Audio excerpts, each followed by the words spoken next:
Hey everyone, welcome to Handing the Shame Back, a show dedicated to survivors of child sexual abuse.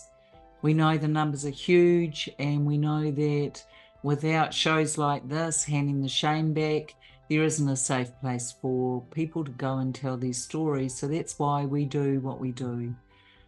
We've got a second part to our amazing interview. But before I bring our guest back on, I'd like to just again have a trigger warning, please. If you feel triggered at all during the watching, immediately stop. Go to show notes below and you'll be directed to some guidance and resource. So we've got Luke Wiersma back with us. He's all the way from Indiana. He's an amazing advocate of CSA survivors everywhere. He's on the leaderboard for the survivors of child sexual abuse across there. And we're very grateful to have him back for part 2. Hey, Luke. Hey, Welcome back. it's good to be back. Oh, great. All right. So thank you very much for your part 1. And we know, we got to about the age of 19. So I guess it's be really great for our wonderful survivors watching. Hello, lovely ones. Be great for them to understand what happened from that point. Like, you're now 19, using drugs, maybe working, maybe not. What was life like for you, and what did you end up doing? So I was working. Actually started working around 13 with my dad. Yeah, Um, so I'd been working all the way through all of this anyway. At this point, I was working at a fast food restaurant. yeah, Still on heroin at 18, uh, and cocaine. yeah. 19, I got sober off of those. But I continued to drink, uh, and I continued to drink because I was still ashamed. And it took after I didn't realize that until after I got sober that I was drinking because I was ashamed of everything. And it wasn't something for me to be ashamed of. No. Um, Can you but I drank. can you say that But again? I just love what you just said. It wasn't you were drinking because of the shame, but it wasn't something you should have been ashamed of. or at least it wasn't my shame. Thank It's you. hers. Thank you, Luke. Survivors, hear those words. Not your shame, never was, never belonged to you. If you've been addicted to anything, Luke's 100% right. Shame underlies a lot of that. Anyway, that was powerful, Luke. I had to repeat it. It's fine. So I continued to drink up to about 2017. Um, so during these episodes, I would do a lot of stupid stuff. Um, Yeah. I made some threats over the internet, to some abortion clinics, um, which got me arrested, um, and I was sentenced to 2 years and 18 months in federal prison. I ended up doing about that. Um, but that got me sober. That got me sober. Um, when I came out,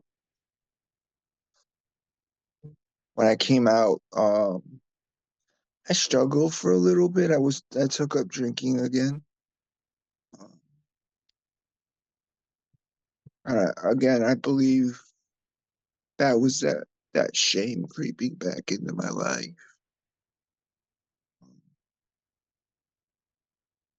Well, you just yeah, you probably hadn't had an opportunity to do any therapy or work on yourself about this issue.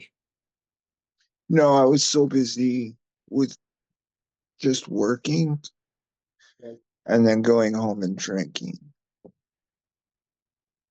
That was my basic routine every day, was living in fear, living in shame, living in doubts, um,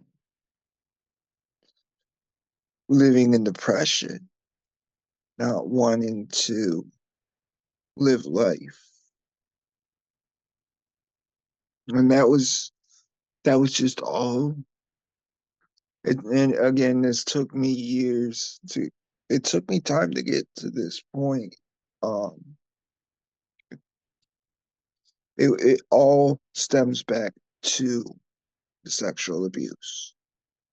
A lot of the mental health issues, uh, the drug use, it all stems back to that.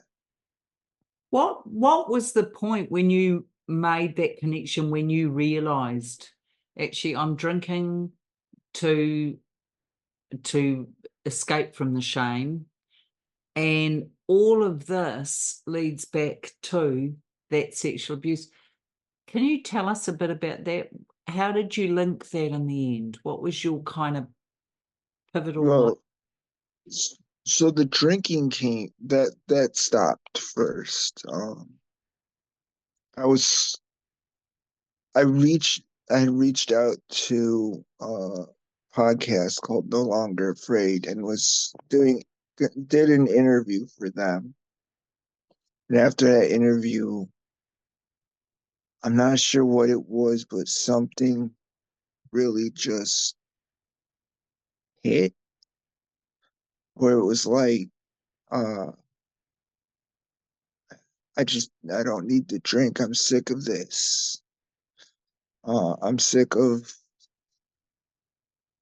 drinking myself sick and passing out, and waking up just to do it all over again. I'm sick of that life. Um,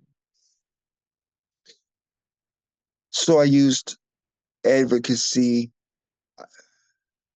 and telling my story as a way to to get away from that. I focused more on my advocacy and not on the drinking, and used that as a way out, I guess. Um, but in a good way, because I know I'm helping people when I'm reaching out and sharing my story. You sure are, Yeah. Lou. And so have you, because you and I talked off air before, and I know you're a big advocate for CSA, child sexual abuse, and you're on the leaderboard. Can you tell us what led to you getting into that space? I don't remember if it was Richard, who is the president. I don't remember if he reached out to me or if I reached out to him. I want to say he reached out to me for an interview. Um, I might have reached out to him. I don't. Either way, one of us reached out to each other, and I wanted to do an interview for them, um, and I did. And I was invited to their survivors group. And so they have two separate groups. One's for women's survivors and one's for men. Um, and it's a community. We help each other with our issues. So from there, I wanted to do more. So I talked to Richard about it and asked, what can I do? And he kind of led me into advocacy work. Um, Little did I know that just the few podcasts I had done before that were advocacy work. Just Oh, sharing my story is advocacy work. I love that. Hear that, survivors? Just sharing your story is advocacy work. Now, Luke, I'm sure you'll agree with me on this. If you're a survivor who hasn't felt strong enough or brave enough yet, please don't share your story publicly. If, however, you feel that you are, please do. And I think sharing, like Luke does very publicly, is great if you can, and it's advocacy. But equally, if you tell one person that supports you and believes you, you're already advocating for yourself. So another awesome point, Luke. Thank you. To kind of go off that, you don't know that person's story. You could be sharing your story with that person and they could be struggling with that Yeah. and it would help them. You don't, we don't ever know. All we can do is continue to help other survivors and try to stop this epidemic from spreading. Yeah. So it's really powerful. I love it. I love your hello. Oh, I'm here. I stay with me. I love your humility, and I love the simplicity with which you state things, because it makes it so easy to grasp, and there's such powerful values that you have. So thank you, because for survivors, it can be a light bulb moment. Who knew that speaking our story was actually advocacy? So it's a real gift, I think, you've got, Luke, and I really like that. Thank you. I think too, what you're saying about being incarcerated and using drugs, and I'll say it again to anyone who's watching or listening, there's no judgment here. I get it. If you need to do or use or act in a way that you look back with and think, I wish I'd never done it, just know you did what you did to try and survive the overwhelming emotions that surface within us as survivors of this crime. This crime changes the whole landscape of our lives. So, no judgment here. If you needed to use drugs or become addicted to work or food or gambling, that's okay. You did what you had to in order to try and overcome what you did. And like Luke said a bit earlier, he was able to link that actually all the booze was doing was masking the shame. He was just escaping the shame. So you're doing amazing advocacy work, and I guess I'm interested in, what would you advise? You've got, a good percentage of our audience are men, which is fantastic, because I stand strongly with our male survivors as I do our female survivors. To me, child sexual abuse is child sexual abuse. So what advice would you give our amazing survivors watching? What's helped you? What would you recommend for people? Well, I mean, right now I'm in therapy. Uh, I've been doing CBT, Yeah, which is cognitive behavioral therapy, yeah, uh, and it's helping. It is. Um, I'm there's other therapies, rapid eye movement that I want to do as well. Um, I think one is called something like EDM or something like that. I'm not sure. I don't remember what it's called, but like I don't even know how to describe it. Um,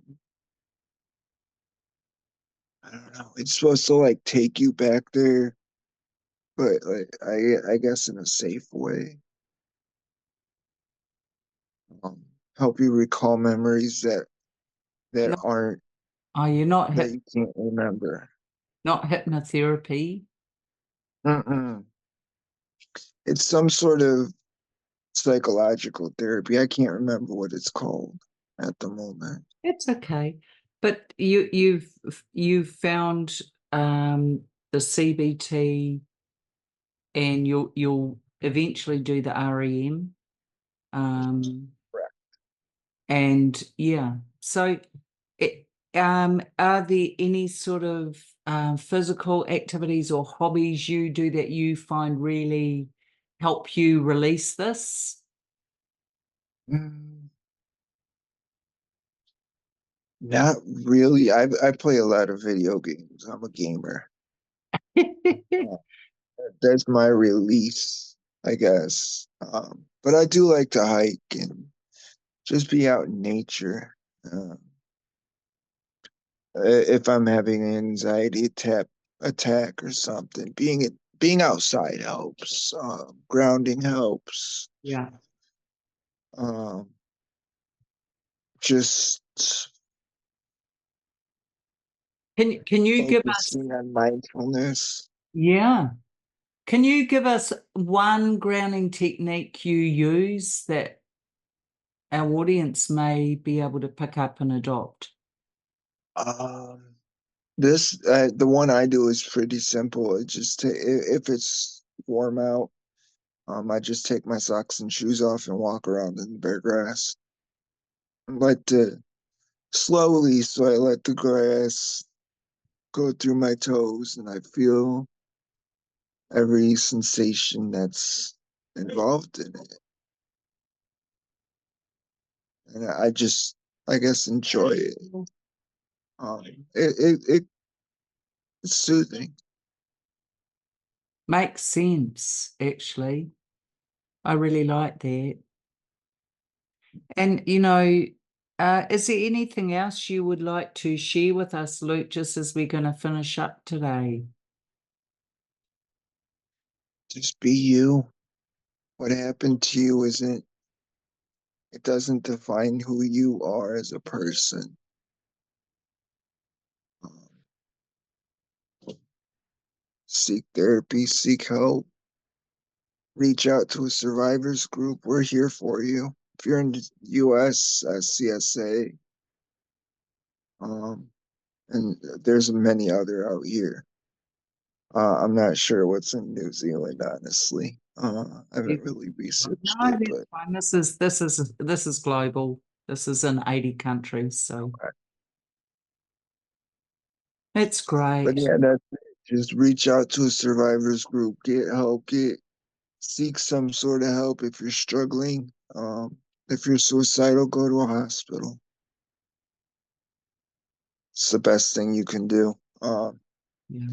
That's also a part of my story that I didn't share was I attempted it 4 times. Um, thank God I survived. I'm really pleased you did, Luke. You got a lot to offer. People will be able to relate to you, what you've been through, and what you're doing now. So I really appreciate you being with us. Thank you. You're welcome.